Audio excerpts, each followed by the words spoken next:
2014च्या निवडणुकीत अजितदादांच्या सहकार्यामुळेच मी आमदार झालो, असे प्रतिपादन मुक्ताईनगरचे आमदार चंद्रकांत पाटील यांनी केले. खऱ्या अर्थाने जशी बातमी महाराष्ट्रामध्ये सगळीकडे विमान अपघाताची अजितदादांची आली, सगळ्या महाराष्ट्रातल्या तमाम नागरिकांमध्ये एक दुःखाची लहर पोहोचली. आज खऱ्या अर्थाने अतिशय शोकाकुल परिस्थितीत महाराष्ट्र आहे. इतकं उमद नेतृत्व आज तुमच्या माझ्यातून गेलं.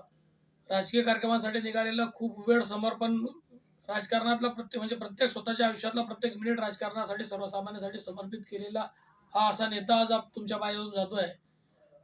खऱ्या अर्थाने मनस्वी खूप मोठ्या प्रमाणात दुःख होत आहे. मला दुःख होतं, महाराष्ट्रातल्या तमाम माणसालाही दुःख होत आहे. माझ्या जीवनाच्या राजकारणामध्ये मी विधानसभेत जेव्हा निवडून आलो, त्या विधानसभेत अपक्ष निवडणूक लढताना खऱ्या अर्थाने राष्ट्रवादीने मला जो पाठिंबा दिला, त्याच्यामध्ये अजितदादांचा मोलाचा वाटा होता. म्हणजे माझ्या राजकीय करिअर, विधानसभेच्या करिअरची सुरुवातीला त्यांनी खूप मोठी मला मदत केली. 2019ला केलेली आहे.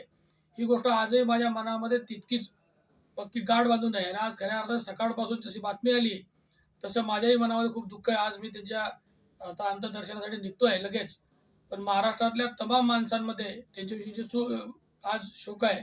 मला नाही वाटत की महाराष्ट्रामध्ये त्यांच्या जाण्याने जी पोकळी निर्माण झाली ती कोणामुळे भरून निघेल. आज खऱ्या अर्थाने त्यांच्या आत्म्यास शांती लाभो अशी मी ईश्वराच्या वतीने प्रार्थना करेल.